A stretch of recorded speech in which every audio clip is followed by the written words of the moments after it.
नमस्कार. मी विजय वाघमोडे, मार्कडवाडी एक नागरिक. मला या ठिकाणी असं सांगायचं आहे, परवा 2024 विधानसभाची निवडणुका झाल्या.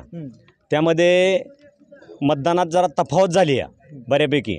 कारण पाठीमागचा इतिहास बघितला 20-25 वर्षापासून तर आम्ही ज्या पार्टीला मतदान चेअरमन साहेबांच्या करत होतो बऱ्यापैकी लीड असायचं, 80% आमचं लीड त्यांना असायचं.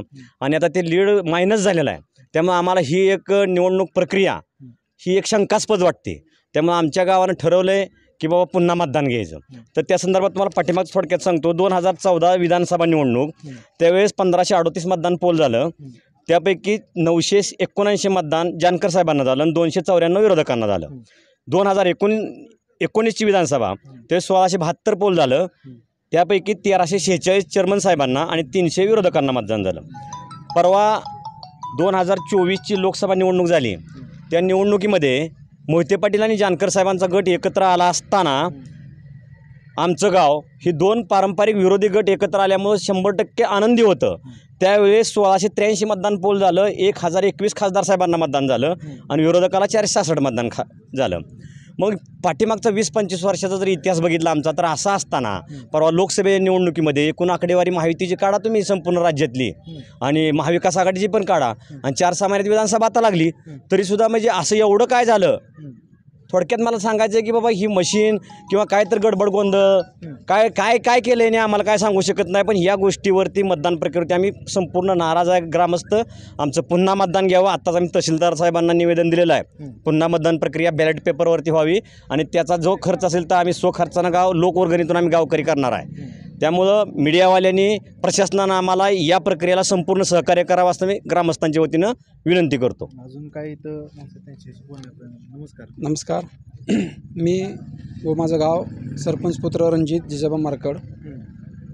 आम्हाला 100% हे मतदान प्रक्रिया हे जे झालं आहे ते आम्हाला मंजूर नाही. का तर आमचं गाव असं कधीच विरोधकाला मतदान असं कधीच गेलं नव्हतं. का तर मोहिते पाटील गट आणि चेअरमन साहेब चालू आमदार साहेब जानकर साहेब यांचा गट एकत्र आल्यामुळं आता जे विजू पाटील बोलले त्याप्रमाणे आमचं गाव 100% आनंदी होतं. त्यामुळं निश्चितपणानं आमचं गाव चांगल्या मताधिक्य घेऊन चालू आमदार साहेबांना लीड दिला असा आमचा सगळ्यांचा अंदाज होता. पण हे उलटं झालं. त्यामुळं आम्हा सगळ्यांना नाराजी आहे आणि आम्हाला मशीनवर 100% आमची शंका आहे EVM मशीनबद्दल. तर आम्ही आमचं गाव संपूर्ण आमच्या लोकवर्गणीतून आम्ही खर्च करून बॅलेट पेपरवर मतदान घ्यायची असे आमची सगळ्यांना तयारी ठेवलेली आहे. आणि आता इतक्यातच आम्ही तहसीलदार साहेबांना निवेदन दिलेलं आहे. तसंच पत्रकार व तुम्ही प्रशासन यांनी सगळ्यांनी आम्हाला सहकार्य करावं आणि आम्ही ते त्याप्रमाणे आम्ही सहकार्य मागण्या पूर्ण करून द्याव्यात असं आमची अजून काही इथं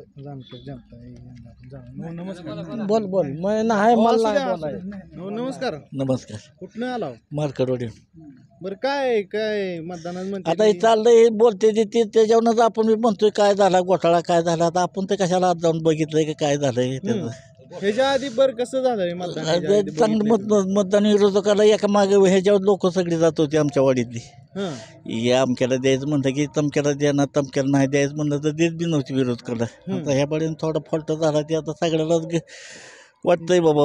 तुम्हाला एक विचारतो, ती बॅलेट पेपर पहिलं तुम्ही ती शिक्का मारत होता आणि ती आता मसनी आले ते कुठलं खरं वाटतं तुम्हाला? नाही ते दोघं बी जातं समक्ष शिक्क्यानं मारलं की आपल्याला वाटायचं शिक्क्यानं मारतोय असं बटन दाबलं की आता बटनाचं काय कोणामुळे जातं काय आपण तर पिटीतात शिरलोय का कशावर पडलंय ते बघतोय का.